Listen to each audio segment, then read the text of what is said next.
나는 평범한 가장이었다. 서울에서 직장 생활을 하며 아내와 아이를 위해 하루하루를 버텼고 그 삶이 당연하다고 믿었다.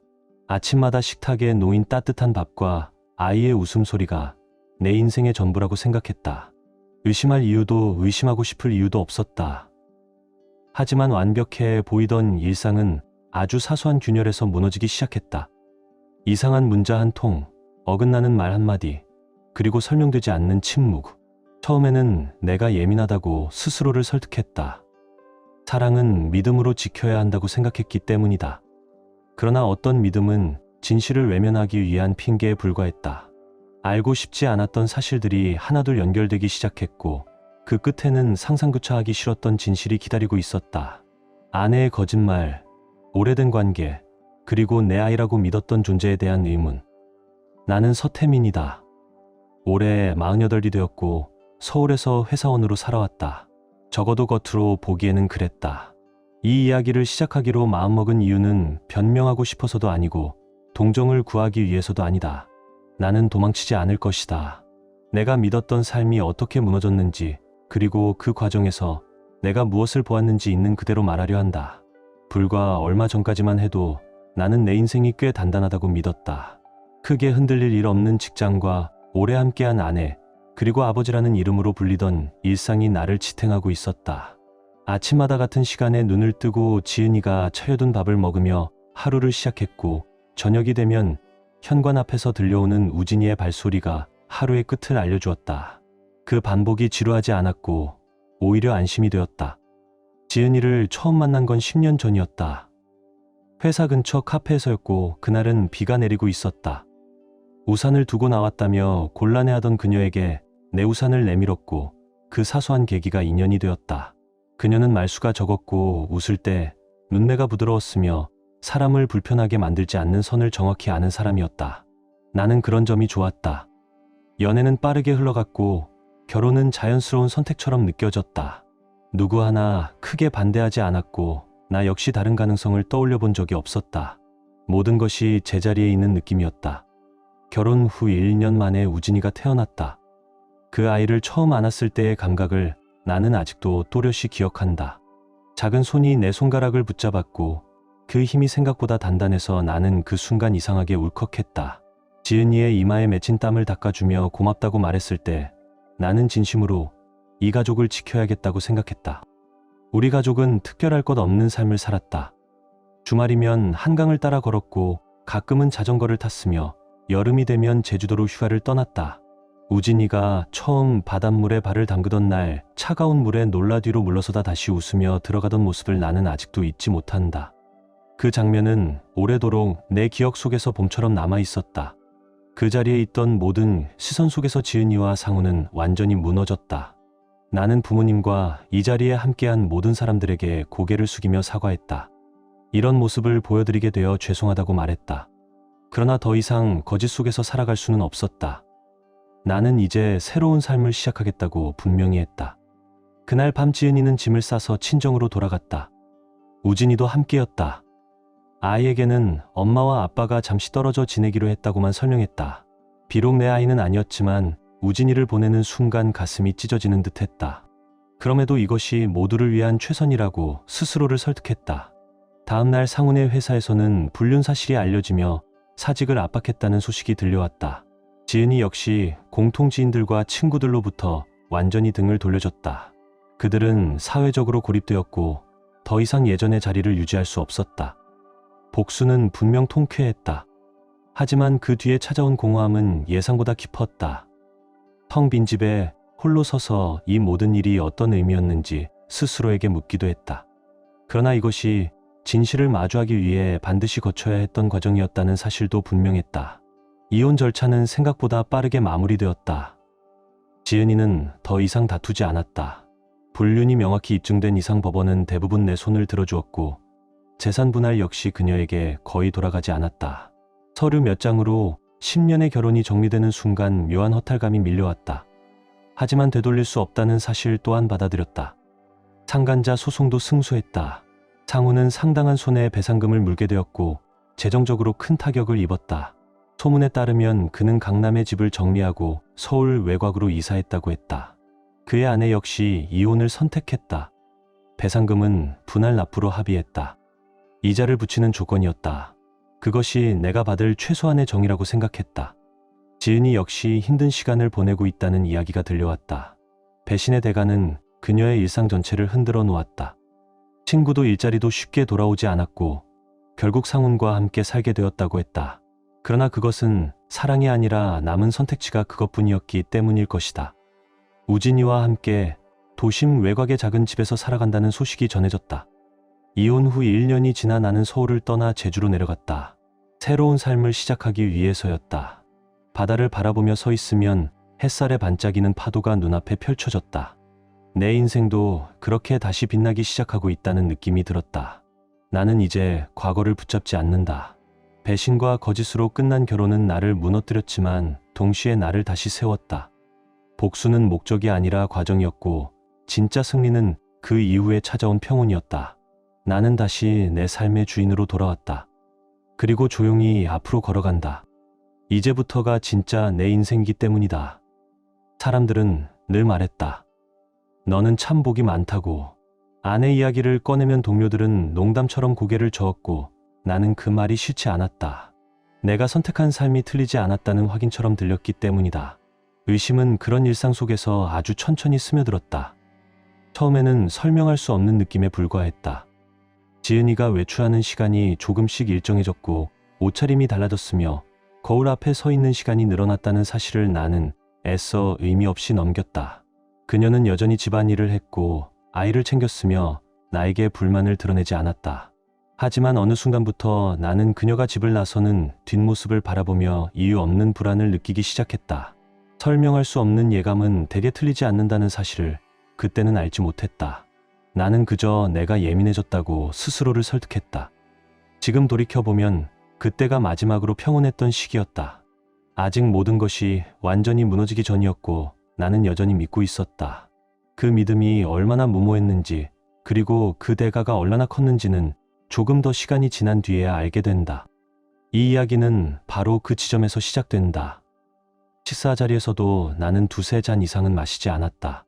가능하면 빨리 집으로 돌아가고 싶었고 현관을 열었을 때 마주치는 얼굴들이 내 하루의 목적이었기 때문이다. 그만큼 지은이와 우진이는 내 삶의 중심이었고 다른 무엇과도 바꿀 수 없다고 믿었다. 가끔 주변에서 우진이가 나와 닮지 않았다는 말을 할 때가 있었다. 나는 늘 웃어넘겼고 아이가 엄마를 닮아 다행이라고 말하곤 했다. 우진이는 지은이를 닮았다. 검은 눈동자와 또렷한 이목구비는 누가 봐도 그녀의 얼굴이었다. 어머니가 한 번은 아이가 참 예쁘다고 말했을 때도 나는 그 말을 있는 그대로 받아들였다. 그때까지는 그런 말들이 아무 의미 없는 농담처럼 들렸고 굳이 깊이 생각할 이유도 없었다. 우리 집은 크지 않았지만 충분했다. 30평 남짓한 아파트에서 셋이 살아가기에는 부족함이 없었고 그 공간은 늘 정돈되어 있었다. 우진이가 태어난 뒤 지은이는 일을 그만두고 집에 머물렀다. 경력에 대한 걱정을 전혀 하지 않은 것은 아니었지만 아이를 직접 키우고 싶다는 그녀의 선택을 나는 존중했다. 그 선택이 옳다고 믿었고 그 믿음은 나를 더 일하게 만들었다. 야근을 마다하지 않았고 주말에도 회사로 향했다. 매달 급여의 상당 부분을 저축하며 아이의 미래를 계산했고 학비와 훗날 독립할 때를 염두에 두고 숫자를 맞췄다. 우리는 서로를 이해하고 배려하는 부부라고 생각했다. 큰 다툼은 없었고 작은 갈등은 늘 지은이가 먼저 손을 내밀며 정리되었다. 나는 그런 태도를 성숙함이라고 불렀고 그 덕분에 10년이라는 시간이 조용히 흘렀다. 지금 와서야 알게 된 사실이지만 완벽해 보이는 일상은 종종 가장 큰 거짓을 품고 있다. 그 당시에 나는 그저 행복한 가장이라는 역할에 충실했을 뿐이었다. 그리고 그 평온이 하나의 의심으로 금이 가기 시작했다는 사실을 아무도 예상하지 못했다.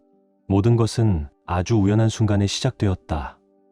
평범한 토요일 오후였고 지은이가 장을 보러 나간 사이 나는 거실에서 우진이와 시간을 보내고 있었다.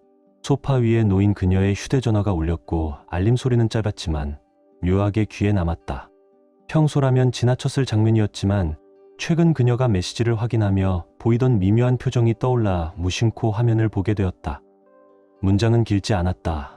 지난주 만남이 행복했다는 말과 다음 주에도 같은 시간 같은 장소에서 볼 수 있겠냐는 내용이 전부였다. 발신자는 상무님으로 저장되어 있었다. 순간 가슴이 내려앉았고 머릿속이 어수선해졌다. 전업으로 집에 있는 아내에게 상무라는 호칭은 어울리지 않았고 문장의 온도는 업무와는 거리가 멀어 보였다. 처음에는 내가 지나치게 예민해졌다고 스스로를 타일렀다. 지은이를 의심할 이유가 없었고 그녀의 만남을 제안한 적도 없었다. 하지만 같은 시간과 같은 장소라는 표현이 마음에 걸렸다. 그 말은 우연이 아니라 반복을 전제로 한 약속처럼 들렸다. 그날 밤 우진이가 잠든 뒤 나는 조심스럽게 물었다. 오늘 메시지가 왔던데 상무님이 누구냐고. 지은이는 잠깐 굳어졌다가 이내 미소를 되찾았다. 예전에 다니던 회사의 상무라며 여성 취업을 돕는 프로그램 때문에 가끔 연락이 온다고 말했다. 말은 자연스러웠지만 그 자연스러움이 오히려 설명처럼 느껴졌다. 그때 나는 알 수 없는 불안을 삼켰다. 아직 확신은 없었고 그저 설명되지 않는 감정만 남아 있었다. 뭔가 설명되지 않는 찜찜함이 남았다. 그날 밤 아내와 아이가 잠든 뒤 나는 불을 끄고 한동안 가만히 누워 있었다. 지은이가 거짓말을 하고 있는 건 아닐까 하는 생각이 처음으로 또렷하게 떠올랐고 동시에 그동안 내가 보지 않으려 했던 장면들이 하나씩 이어지기 시작했다. 최근 몇 달 동안 그녀는 분명 달라져 있었다. 외모에 신경 쓰는 시간이 늘었고 예전에는 대수롭지 않게 넘기던 약속들을 이유 없이 정확히 맞추려 했다. 친구를 만난다며 나서는 날이 잦아졌고 가끔은 내가 언제 집에 돌아오는지를 미리 묻기도 했다. 그때는 배려라고 생각했지만 지금 와서 떠올려 보면 그것은 준비에 가까웠다. 다음날 출근길 내내 머릿속은 그 메시지와 아내의 얼굴로 가득 차 있었다. 회사에 도착해서도 일에 손이 잡히지 않았고 결국 점심시간이 되자 사무실을 나와 근처 공원 벤치에 앉았다. 확실한 증거도 없이 의심만 키우는 건 옳지 않다고 스스로에게 여러 번 말했고 지은이를 믿기로 마음을 정리했다. 그렇게 생각하지 않으면 일상으로 돌아갈 수 없을 것 같았다. 하지만 그 다짐은 오래가지 않았다. 퇴근해 집에 들어서자 지은이가 전화를 급히 끊는 모습이 눈에 들어왔다. 누구와 통화했느냐고 묻자 그녀는 잠시 멈칫하더니 엄마라고 대답했다. 그 짧은 침묵이 이상하게 길게 느껴졌고 그 순간 나는 설명할 수 없는 확신을 얻었다. 뭔가 잘못되어 가고 있다는 감각이었다. 그날 이후로 나는 의도하지 않게 그녀를 관찰하기 시작했다. 전화를 받을 때 목소리를 낮추는 습관과 메시지가 오면 나를 한번 훑어본 뒤 화면을 확인하는 행동이 눈에 들어왔다. 예고 없이 외출이 늘어났고 그 모든 변화가 하나의 방향을 가리키는 것처럼 보였다. 그러나 여전히 손에 쥘 만한 증거는 없었다. 일주일쯤 지나서야 나는 결단을 내렸다. 이대로 의심만 안고 사는 것이 아내를 믿는 일인지 아니면 나 자신을 속이는 일인지 구분할 수 없게 되었기 때문이다.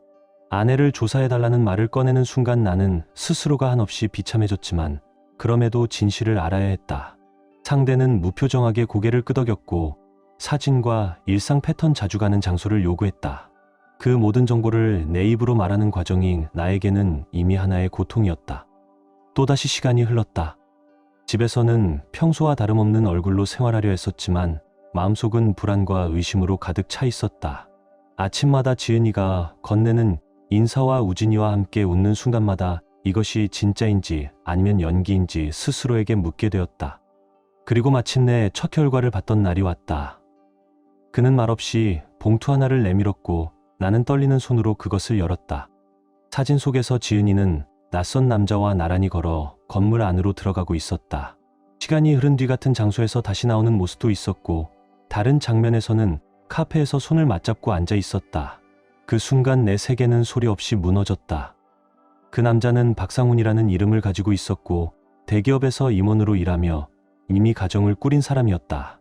이 일이 언제부터였는지 묻는 내 목소리는 나조차 알아차릴 수 없을 만큼 떨리고 있었다.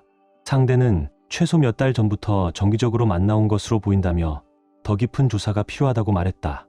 나는 고개를 끄덕였다. 이미 돌아갈 수 없다는 사실을 알고 있었기 때문이다. 그날 밤 나는 처음으로 스스로를 통제하지 못했다. 동네 포장마차에서 혼자 술잔을 비우다 결국 자리에 주저앉았고 이유를 알 수 없는 눈물이 흘러내렸다. 10년 동안 믿고 사랑했던 사람이 다른 삶을 살고 있었다는 사실과 그 모든 시간이 어디서부터 어긋난 것인지에 대한 질문이 머릿속을 뒤흔들었다. 그리고 가장 피하고 싶었던 생각 하나가 끝내 떠올랐다.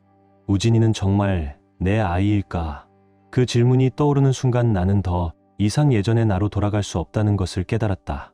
소주 잔을 비우고 있을 때 주인은 걱정스러운 눈빛으로 나를 바라보며 조심스럽게 물었다. 무슨 일 있으신가요? 많이 힘들어 보이시네요. 나는 쓰게 웃으며 내가 알고 있던 모든 것이 거짓이었다고만 말했다. 그는 더 이상 캐묻지 않았고 말없이 소주 한 병을 더 가져다 주었다. 그 침묵이 그날 밤 나에게는 어떤 위로보다 컸다. 머릿속에서는 기억들이 뒤엉켜 흘러갔다. 아침마다 우진이를 학교에 데려다 주던 길과 아이가 아파 밤새 안고 있던 시간, 그리고 운동회에서 아이의 이름을 부르며 응원하던 장면들이 차례로 스쳐 지나갔다. 그 모든 순간이 진짜였는지 아니면 내가 혼자 만들어낸 장면이었는지 구분할 수 없게 되었다. 지은이와의 기억들도 함께 떠올랐다. 결혼식 날 눈물을 흘리던 얼굴과 아이를 품에 안고 웃던 순간, 그리고 주말마다 함께 걸었던 산책길까지 그 모든 것이 과연 같은 의미였을까 하는 의문이 남았다. 집에 돌아왔을 때는 이미 새벽 2시를 넘기고 있었다. 지은이는 현관에서 나를 기다리고 있었고 걱정스러운 표정으로 무슨 일이 있었냐고 물었다. 그 목소리는 이상할 만큼 낯설게 들렸고 10년을 함께 산 사람이라기보다는 처음 마주한 타인처럼 느껴졌다. 나는 회사 일로 스트레스를 받아서 그렇다고 말한 뒤 그대로 침실을 지나쳤다. 그날 이후로 나는 소파에서 잠을 잤다. 지은이의 몸에 닿는 것조차 견딜 수 없었고 그녀가 이유를 묻자 허리 통증 때문이라고 둘러댔다. 다음날 아침 우진이가 아빠라고 부르며 달려왔을 때 가슴이 찢어지는 듯했지만 아이의 얼굴을 제대로 바라볼 수가 없었다. 잘못은 아이에게 없다는 사실을 알면서도 나는 그저 머리를 한번 쓰다듬고 서둘러 집을 나섰다. 회사에 도착해서도 하루 종일 생각이 흩어졌다. 지은이를 바로 마주해야 할지 아니면 더 많은 것을 알아내야 할지 판단이 서지 않았고 보고서를 보다가도 자꾸 창밖으로 시선이 흘렀다. 팀장이 어깨를 두드리며 요즘 많이 힘들어 보인다고 물었지만 나는 아무 일 없다는 듯 웃어넘겼다. 누구에게도 털어놓을 수 없는 이야기였기 때문이다. 퇴근 후 나는 다시 전화를 걸어 조사를 더 진행해달라고 요청했다. 특히 지은이와 그 남자의 관계가 언제부터 시작되었는지, 그리고 단순한 만남인지 아니면 더 깊은 연결인지 알고 싶다고 말했다. 상대는 가능한 한 빨리 추가 자료를 확보하겠다고 답했다. 그렇게 일주일이 흘렀고 내 감정은 서서히 변해갔다. 처음에는 충격과 혼란이었지만 시간이 지날수록 그것은 분노로 형태를 바꾸고 있었다. 이 일을 그냥 넘길 수 없다는 생각이 분명해졌고 나는 지은이의 과거까지 들여다보게 되었다. 우진이가 태어나기 전 그녀가 어떤 사람들과 관계를 맺었는지 그 부분에 집중해달라고 요청했다. 그리고 얼마 지나지 않아 예상하지 못한 사실이 드러났다. 지은이와 박상우는 대학 시절부터 알고 지낸 사이였다. 동창들의 오래된 사진 속에서 두 사람이 함께 서 있는 모습이 발견되었고 그 표정은 우연이라고 보기 어려웠다. 더 알아보는 과정에서 그들이 한때 연인이었다는 사실도 함께 밝혀졌다. 주변의 말에 따르면 두 사람은 진지한 관계였지만 상훈의 가족 반대로 결국 헤어졌다고 했다. 그 시점에서 나는 처음으로 숨이 막히는 감각을 느꼈다. 이 모든 것이 우연이 아니라면 지금까지 내가 믿어왔던 결혼은 무엇이었을까 하는 질문이 머릿속을 떠나지 않았다. 그 만남은 결혼 초반에는 드물었다고 했다. 하지만 우진이가 태어난 이후부터 빈도가 눈에 띄게 늘어났다는 사실이 기록으로 남아 있었다. 지은이가 친구를 만난다며 집을 나섰던 날들 가운데 상당수다 같은 남자와 같은 장소로 이어지고 있었다. 그녀는 아무 일도 없었던 것처럼 저녁 메뉴를 묻고 주말에는 아이의 손을 잡고 놀이공원으로 향했다. 그 평온한 표정이 내 마음속에서 서서히 금이 가기 시작했다. 지은이가 웃을 때마다 나는 그 미소 뒤에 숨겨진 말들을 떠올리게 되었고 우진이를 바라볼 때마다 설명할 수 없는 질문이 고개를 들었다. 그 아이의 진짜 아버지는 누구일까 하는 생각은 애써 밀어내려 할수록 더 선명해졌다. 밤이 되면 나는 스스로를 부끄럽게 여기면서도 그녀의 휴대전화를 확인했다. 통화 기록과 메시지 그리고 연결된 계정들을 살폈지만 처음에는 아무것도 나오지 않았다. 지은이는 조심스러운 사람이었고 흔적을 남기지 않는 데 익숙해 보였다. 그러던 어느 밤 그녀의 이메일 계정에서 하나의 문장을 발견했다. 짧은 문장이었지만 그 안에는 숨길 의지가 없었다. 내가 의심하기 시작한 것 같으니 조심해야겠다는 말과 그럼에도 불구하고 다시 만나고 싶다는 내용이 담겨 있었다. 출장 일정이 언급되었고 다음 약속에 대한 암시도 분명했다. 그 순간 더 이상 부정할 여지는 사라졌다. 지은이는 나를 배신하고 있었고 이것은 우연이나 일시적인 흔들림이 아니었다. 가슴이 찢어지는 듯한 통증 속에서 나는 선택해야 했다. 모른 척하며 돌아갈 것인지 아니면 끝까지 확인할 것인지 스스로에게 묻지 않을 수 없었다. 조사를 맡긴 지2주가 지나 점심시간에 회사 근처 카페에서 다시 만났을 때 그는 말없이 봉투를 테이블 위에 올려놓았다. 그 안에는 지은이의 대학 시절부터 현재까지의 기록이 정리되어 있었다. 사진 속의 남자는 박상훈이라는 이름을 가지고 있었다. 키가 크고 단정한 인상이었으며 자료에 따르면 두 사람은 대학 3학년 때부터 관계를 이어왔다고 했다. 졸업 이후에도 만남은 계속되었고 한때는 결혼을 이야기할 만큼 깊은 사이였다는 설명이 덧붙어 있었다. 그러나 상훈의 가족이 강하게 반대하면서 관계는 끊어진 것으로 정리되어 있었다. 그 뒤 그는 부모의 뜻에 따라 다른 여자와 결혼했다. 다음 장을 넘기자 숨이 막히는 사실이 기다리고 있었다. 지은이와 내가 처음 만났던 그 비 오는 날의 만남은 우연이 아니었다. 그녀는 나에 대해 미리 알아보고 계획적으로 접근했다는 기록이 남아 있었다. 그리고 결혼 이후에도 두 사람의 연결은 끊어지지 않았다. 친구를 만난다며 외출했던 날들에 찍힌 사진 속에서 그녀는 같은 남자와 같은 건물로 들어가고 있었다. 특히 우진이가 태어나기 몇 달 전의 기록을 보는 순간 나는 손에 힘이 풀렸다. 표시된 날짜들이 하나의 흐름을 이루고 있었고 그것이 의미하는 바는 분명했다. 우진이의 친부가 내가 아닐 가능성을 처음으로 현실로 받아들여야 했다. 열해 동안 내 아들이라고 믿고 키운 아이가 다른 선택의 결과일 수도 있다는 생각이 머리를 하얗게 만들었다. 가장 최근의 만남은 불과 한 달 전이었다. 지은이가 고등학교 동창회를 이유로 늦게 돌아왔던 그날 밤 그녀는 강남의 한 호텔에 머물렀다. 사진에는 들어가는 모습과 몇 시간이 흐른 뒤 나오는 장면이 차례로 남아 있었다. 상우는 현재 대기업에서 임원으로 일하고 있으며 가정을 꾸린 상태라는 설명이 이어졌다. 아내와 두 아이가 있다는 사실도 함께였다. 그날 저녁 나는 집으로 돌아가지 않았다. 대신 혼자 한강 쪽으로 걸음을 옮겼다. 머릿속에서는 수많은 생각이 뒤엉켰고 어느 하나도 쉽게 정리되지 않았다. 강변을 따라 걸었다. 머릿속은 끝없이 뒤엉켰고 생각은 한 곳에 머무르지 못했다. 지은이는 적어도 10년이 넘는 시간 동안 나를 속여왔다. 우진이의 친부가 박상훈일지도 모른다는 가정이 현실처럼 다가오자 결혼의 이유가 무엇이었는지 되묻게 되었다. 왜 나였을까? 물가에 앉아 흐르는 물을 바라보며 오래도록 생각에 잠겼다. 내 인생의 토대가 송두리째 흔들리는 느낌이 들었고 그 충격은 쉽게 가라앉지 않았다. 10년이라는 시간 동안 진심으로 사랑하고 의지했던 사람이 이런 선택을 했다는 사실과 내가 품에 안고 키워온 아이가 내 혈연이 아닐 수도 있다는 가능성이 한꺼번에 밀려왔다. 분노와 배신감 그리고 슬픔과 혼란이 서로를 밀치듯 겹쳐졌다. 당장 집으로 돌아가 따져 물어야 할지 아니면 더 많은 것을 확인해야 할지 판단이 서지 않았다. 다만 한 가지는 분명했다. 이전과 같은 삶으로 돌아갈 수는 없다는 사실이었다. 다음 날 나는 추가 조사를 요청했다. 특히 지은이가 나와 결혼하게 된 동기에 초점을 맞춰달라고 말했다. 왜 나를 선택했고 왜 이런 배신을 이어왔는지 알고 싶었다. 회사에는 연차를 내고 혼자 시간을 보냈다. 친구를 불러 만났지만 막상 마주 앉자 어떤 말도 꺼낼 수 없었다.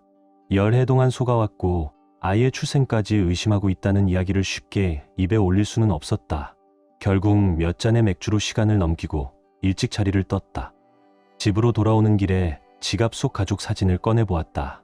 지은이와 우진이 그리고 내가 함께 웃고 있었다. 사진 속의 표정은 분명 행복해 보였지만 그 행복이 무엇 위에 세워져 있었는지 이제는 알 것 같았다. 눈물이 차오르는 것을 참으며 현관으로 향했다. 그리고 일주일 뒤 또 하나의 사실이 드러났다. 결혼 전 지은이가 나에게 의도적으로 접근했다는 정황이 확인되었다는 보고였다. 우리가 처음 만났던 회사 근처의 그 카페에서의 만남은 우연이 아니었다. 치밀하게 준비된 상황이었다. 더 충격적인 설명이 이어졌다. 내 가족의 재산 내역을 그녀가 알고 있었다는 사실이었다. 나는 우리 집이 평범한 중산층이라고만 생각해왔고 부모는 작은 가게를 운영하는 사람들로 알고 있었다. 하지만 자료에는 다른 기록이 남아 있었다. 조부가 강남 일대에 여러 채의 건물을 소유했고 그것이 부친을 거쳐 나에게 이어질 예정이라는 내용이었다. 아버지는 그 사실을 알고 있었지만 나에게는 말하지 않았다고 한다. 스스로의 힘으로 살아가야 한다는 신념 때문이었다. 그렇다면 지은이는 이 정보를 어떻게 알았을까? 조사는 그녀의 대학 선배를 통해 부동산 업계의 인맥으로 이어졌다는 흔적을 보여주었다. 그리고 그 과정에서 박상훈과 함께 접근 계획을 세운 정황도 발견되었다. 두 사람이 주고받은 기록에는 나에 대한 정보와 성향 그리고 접근 방식이 정리되어 있었다. 읽는 동안 손끝이 차가워졌다. 그 순간 나는 모든 퍼즐이 하나로 맞물리는 감각을 느꼈다. 지은이는 경제적 안정을 위해 나를 선택했고 동시에 다른 관계를 끊지 않았다. 우진이는 그 선택의 결과로 태어난 존재일지도 모른다는 생각이 나를 주저앉게 만들었다. 우리가 함께 쌓아온 시간과 기억이 계획의 일부였다는 사실을 받아들이는 데에는 많은 숨이 필요했다. 그럼에도 나는 아무 일 없는 얼굴로 일상을 이어갔다. 아침마다 지은이에게 인사를 건네고 우진이의 머리를 쓰다듬으며 출근했다. 그러나 내 안에서는 분노가 조용히 자라나고 있었다. 감정에 휘둘리면 모든 것을 잃을 수 있다는 생각이 나를 붙잡았다. 그래서 나는 차분하게 움직이기로 했다. 우선 증거를 확실히 확보해야 했다. 법적으로도 흔들리지 않는 위치에 서야 했다. 조사를 통해 두 사람의 관계를 입증할 수 있는 기록과 사진을 하나씩 모았다. 최근 몇 달의 만남은 이후를 결정할 중요한 근거가 될 것이라고 판단했다. 그리고 동시에 확인해야 할 또 하나의 절차를 조용히 진행했다. 우진이의 머리카락 몇 가닥과 나의 세포를 채취해 검사를 의뢰했다. 그 결과가 어떤 의미를 가지게 될지 나는 이미 알고 있었다. 그와 동시에 나는 법적 대응을 위한 준비도 차근차근 시작했다. 변호사를 만나 상간자, 소송과 이혼 절차에 대해 상담했고 내가 모아둔 자료들을 검토한 그는 승소 가능성이 높다고 말했다. 상대가 기혼자라는 점은 분명히 유리한 요소였고 그 사실은 배상 범위를 넓힐 수 있다고 했다. 나는 고개를 끄덕이며 듣기만 했고 마음속에서는 이미 다음 수순을 계산하고 있었다. 집에서는 여전히 완벽한 남편이자 아버지로 지냈다. 때로는 그런 나 자신이 견딜 수 없이 혐오스러웠지만 감정을 드러내는 순간 모든 준비가 무너질 수 있다는 것을 알고 있었다. 지은이는 아무것도 모르는 얼굴이었다. 아니 어쩌면 모든 것을 알고도 모르는 척했을지도 모른다. 그녀 역시 나만큼이나 연기에 능숙한 사람이었으니까. 주말을 앞두고 지은이는 달력에 동그라미를 치며 우진이의 학예회 이야기를 꺼냈다. 꼭 시간 내서 와달라는 말에 나는 미소로 답했다. 우리 아들의 무대라면 당연히 가야 한다고 말했지만 그 말은 목 안에서 잠시 걸렸다. 드러내지 않으려 애쓰며 그대로 삼켰다. 학예회 당일 나는 일부러 꽃다발을 들고 갔다. 무대 위에서 노래를 부르는 우진이를 바라보며 마음이 아팠다. 이 아이에게는 아무런 잘못이 없다는 사실을 되뇌었지만 동시에 떠오르는 생각을 완전히 지울 수는 없었다. 그 생각은 공연이 끝난 뒤까지도 나를 놓아주지 않았다. 식사 자리에서 지은이는 연신 아이를 칭찬했다. 발표하는 모습이 나를 닮아 자신감 있어 보였다는 말이 이어졌고 나는 그 말을 들으며 입안에서 음식의 맛이 사라지는 것을 느꼈다. 그녀의 태어남은 놀라울 정도였고 나는 아무 말 없이 고개만 끄덕였다. 그날 저녁 뜻밖의 전화가 걸려왔다. 아버지는 이제 때가 되었다며 주말에 찾아오라고 했다. 부모님 댁에서 나는 할아버지의 유산에 대해 처음으로 모든 이야기를 들었다. 강남 일대에 남겨진 건물들과 그것이 공식적으로 나에게 상속된다는 사실이었다. 아버지는 할아버지가 작은 가게에서 시작해 평생 모아온 재산이라고 설명했다. 내가 그 재산에 기대지 않고 스스로의 힘으로 살아가길 바랐기에 그동안 아무 말도 하지 않았다고 덧붙였다. 그 말을 듣는 동안 마음 한켠에서는 알 수 없는 감정이 차올랐다. 만약 이 사실을 조금만 일찍 알았더라면 지금의 상황은 달라졌을지도 모른다는 생각과 동시에 이제는 모든 것을 바로잡을 수 있는 기회가 왔다는 냉정한 판단이 동시에 떠올랐다. 상속 절차는 이미 마무리 단계에 있었고 고등기 명의도 내 이름으로 바뀔 예정이라고 했다. 그 설명을 들으며 지은이가 나를 선택한 이유가 더욱 분명해졌다. 그녀는 이 모든 가능성을 알고 있었던 것이다. 집으로 돌아와서도 나는 평소와 다름없이 행동했다. 지은이는 내가 알고 있다는 사실을 눈치채지 못했고 여전히 완벽한 아내이자 어머니의 역할을 이어갔다. 저녁 식탁에는 내가 좋아하던 갈비찜이 올려졌고 나는 그 음식을 먹으며 속으로만 씁쓸하게 웃었다. 곧 가면이 벗겨질 것이라는 사실을 나만 알고 있었기 때문이다. 며칠 뒤 친자 확인 검사 결과를 받았다. 예상했던 대로 수치는 명확했고 의심의 여지는 없었다. 우진이는 내 아이가 아니었다. 차 안에 앉아 한참을 움직이지 못했고 감정을 억누르려 했지만 눈물이 멈추지 않았다. 이미 마음의 준비를 했다고 생각했지만 결과를 직접 마주하자 통증은 전혀 다른 형태로 밀려왔다. 그 무렵 상속 절차가 마무리되었다. 나는 단숨에 큰 자산을 관리해야 하는 위치에 놓였고 그 사실은 주변에도 알려졌다. 동료들은 달라진 시선으로 나를 바라봤지만 나는 아무 일 아니라는 듯 웃어 넘겼다. 지은이의 태도는 그때부터 미묘하게 변했다. 왜 이제야 말해주었느냐는 질문과 함께 그녀의 눈빛에는 감출 수 없는 욕심이 비쳤다. 그 이후로 그녀는 유난히 다정해졌고 내 말에 과하게 반응하며 집안일에도 이전보다 더 많은 공을 들였다. 마치 처음 만났던 시절로 돌아가려는 사람처럼 보였다. 그날 밤 지은이는 향수를 뿌리고 조심스럽게 다가와 더 나은 집으로 이사할 수 있겠다는 말을 꺼냈다. 나는 아무 대답도 하지 않았다.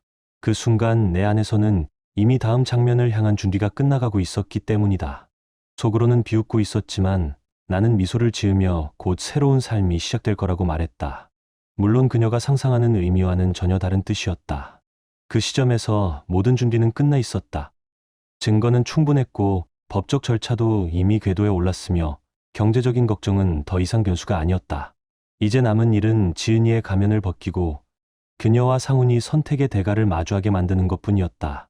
그날 밤 거울 앞에 서서 내 얼굴을 오래 바라보았다. 10년 동안 이어진 거짓과 배신의 끝에서 나는 더 이상 주저하지 않겠다고 스스로에게 말했다. 조용히 그러나 단단하게 게임은 이미 시작되고 있었다. 가장 먼저 상간자 소송을 접수했다. 대상은 박상훈이었다. 동시에 지은이와의 이혼 절차도 진행했다. 아직 그녀에게는 아무 말도 하지 않았다. 폭풍 전의 고요처럼 집안은 평온한 척 유지되었다. 법원에 소장을 제출하던 날 가슴이 크게 요동쳤다. 10년의 거짓 결혼에 마침표를 찍는 첫 단계라는 생각이 들자 슬픔과 분노, 그리고 해방감이 뒤섞였다. 변호사는 증거가 확실하다며 법적으로 충분히 유리한 위치라고 말했다. 나는 그 말에 고개만 끄덕였다. 소장이 전달된 날 나는 일부러 늦게 귀가했다. 현관을 열자 지은이는 창백한 얼굴로 나를 기다리고 있었다. 박상훈이라는 사람이 전화를 했다며 그녀의 목소리는 떨리고 있었다. 나는 소파에 앉아 차분히 말했다. 이제 연기하지 않아도 된다며 모든 것을 알고 있다고 전했다. 그 순간 지은이의 얼굴 위로 표정이 빠르게 스쳐 지나갔다. 놀라움과 공포 그리고 계산이 뒤섞인 눈빛이었다. 그녀는 곧바로 눈물을 끌어올리며 자신이 무엇을 잘못했느냐고 되물었다. 그 연기는 놀라울 만큼 자연스러웠다. 10년을 속여온 사람에게는 익숙한 방식이었을 것이다. 나는 조용히 말했다. 우진이가 내 아이가 아니라는 것도 알고 있다고. 그 말이 떨어지자 지은이는 완전히 얼어붙었다. 잠시 뒤 그녀는 방향을 바꿔 필사적으로 부정했다. 말도 안 된다며 우진이는 분명 내 아이라고 울먹였지만 이미 늦었다. 나는 서류 봉투를 테이블 위에 올려놓았다. 첫 번째 봉투에는 친자 확인 결과가 들어 있었다. 이어 두 번째 봉투를 꺼내 사진과 기록을 차례로 펼쳤다. 두 사람의 만남과 통화 내역 그리고 남겨진 흔적들이 정리되어 있었다. 지은이의 얼굴에서 혈색이 빠르게 사라졌다. 잠시 침묵이 흐른 뒤 그녀는 태도를 바꿨다. 과거의 실수였다며 지금은 진심으로 나를 사랑한다는 말이 이어졌다. 가족을 위해 이 일은 덮자며 아이를 앞세웠다. 그 뻔뻔함에 나는 숨을 고른 뒤 천천히 말했다. 너는 나를 사랑한 적이 없었다고, 그리고 처음부터 목적은 돈이었다고. 그 말에 지은이의 눈빛은 다시 변했다. 슬픔은 사라지고 냉정한 계산이 자리했다. 처음에는 그랬을지 몰라도 지금은 다르다며 모두를 망치고 싶지 않다고 말했다. 이미 부자가 되었으니 이대로 살면 안 되겠느냐는 제안이 이어졌다. 나는 짧게 웃었다. 망가진 것은 이미 선택의 결과라며 10년 동안의 거짓과 기만을 하나씩 짚었다. 다른 남자의 아이를 내 아이로 속였고 그 관계를 끊지 않았다는 사실을 물었다. 그게 용서될 수 있다고 생각하느냐고. 지은이는 잠시 말을 잃더니 이번에는 협박으로 나섰다. 이혼하면 재산의 절반을 요구할 수 있다며 자신이 이제 모든 것을 알고 있다고 말했다. 그 눈빛에는 욕심이 분명히 담겨 있었다. 나는 담담하게 선을 그었다. 불륜이 입증된 이상 위자료는 기대하기 어렵고 친자가 아니라는 사실 역시 법정에서 확인될 것이라고 말했다. 그 말이 끝나자 지은이의 얼굴은 하얗게 굳었다. 지금까지 그녀가 계산해온 모든 수식이 무너지고 있었다.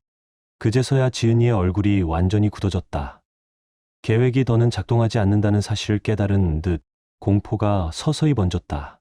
그녀는 떨리는 목소리로 우진이만큼은 지켜달라고 말했다. 아이는 여전히 나를 아버지로 믿고 있으니 제발 상처 주지 말아 달라고 했다. 그 말에서 처음으로 진심이 느껴졌다. 아마도 지은이 인생에서 유일하게 거짓이 섞이지 않은 감정은 우진이를 향한 것이었을 것이다. 나 역시 그 아이를 사랑했기에 그 순간만큼은 마음이 아팠다. 하지만 감정이 결론을 바꾸지는 않았다. 우진이에게는 가능한 한 상처가 남지 않도록 하겠다고 말했다. 그러나 너와 나의 관계는 여기까지라고 분명히 선을 그었다. 목소리는 차갑고 단호했다. 10년 동안 이어진 대신에 다시 흔들릴 여지를 남기고 싶지 않았다. 지은이는 한동안 말을 잇지 못했다. 눈물만 흘리며 자리에 주저앉아 있었고 나는 그 모습이 처음 보는 장면이라는 사실을 깨달았다.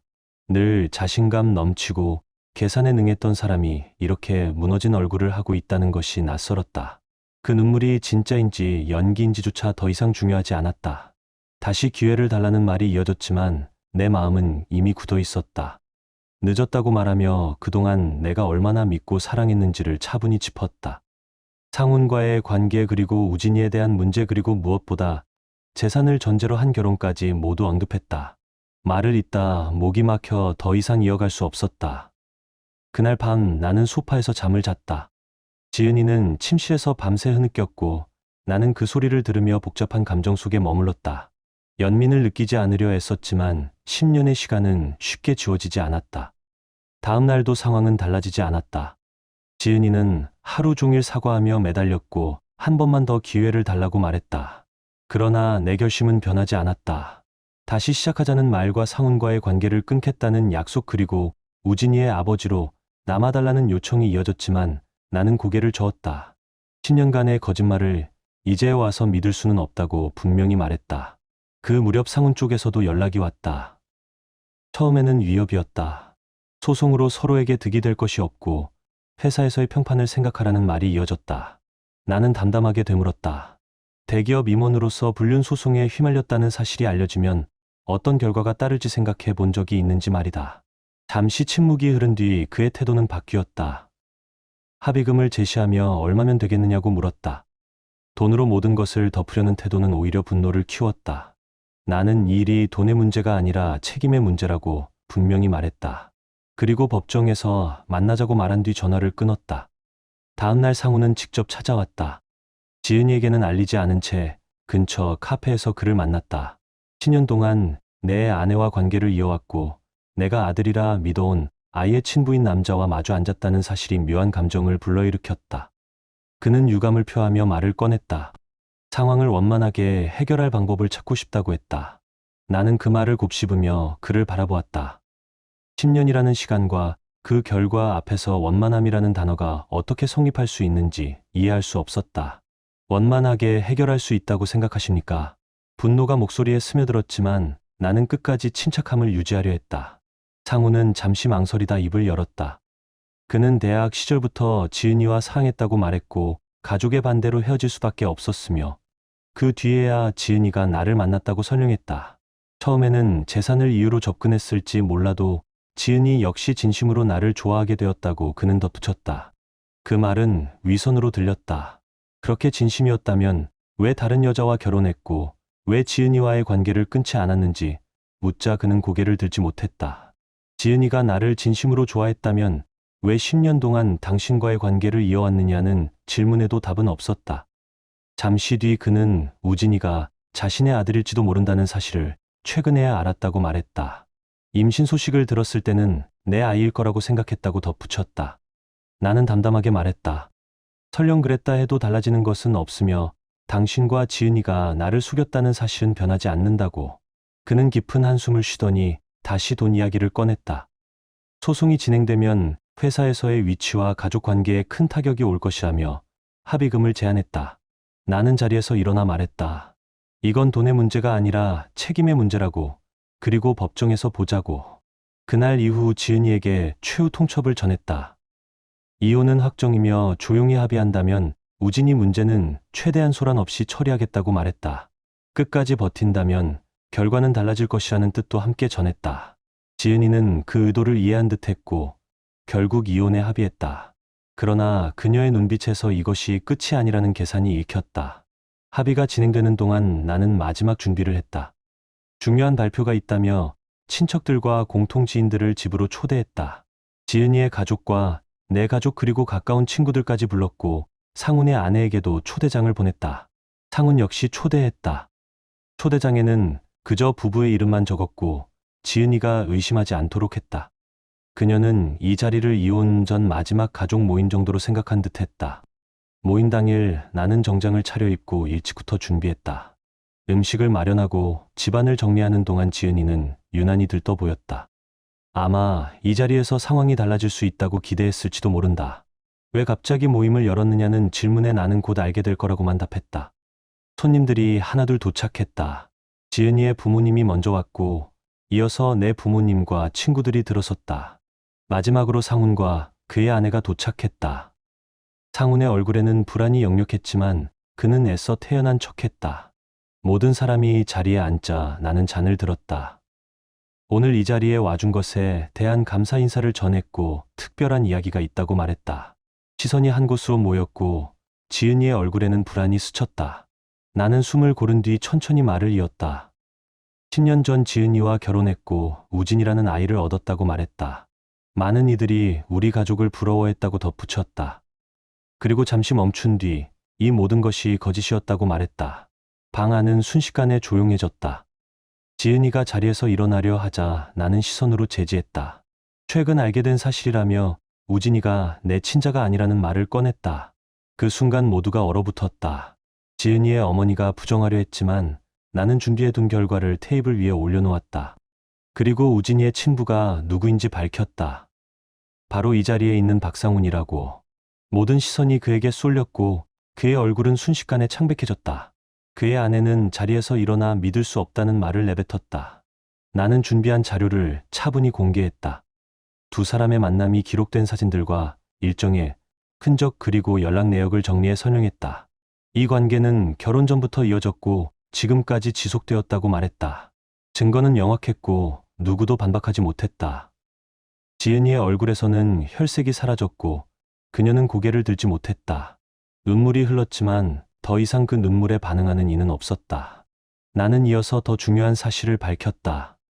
지은이가 처음부터 내 가족의 재산을 알고 계획적으로 접근했다는 점이었다. 그 말을 듣는 순간 지은이의 가족들까지 충격에 빠졌다. 증거를 제시했고 녹음된 목소리가 방 안에 울렸다. 그 내용은 차분했고 계산적이었다. 그 순간 지은이의 아버지가 자리에서 일어났다. 그는 떨리는 목소리로 사실이냐고 물었지만 지은이는 대답하지 못했다. 침묵이 모든 것을 설명하고 있었다. 상훈의 아내는 분노로 남편을 바라보다 더 이상 함께할 수 없다고 말하고 자리를 떠났다. 상훈은 뒤따르려 했지만 한동안 움직이지 못했다. 그가 고개를 숙인 채 밖으로 향할 때 그는 더 이상 어떤 지위의 사람이 아니었다. 방 안에는 혼란만 남았다.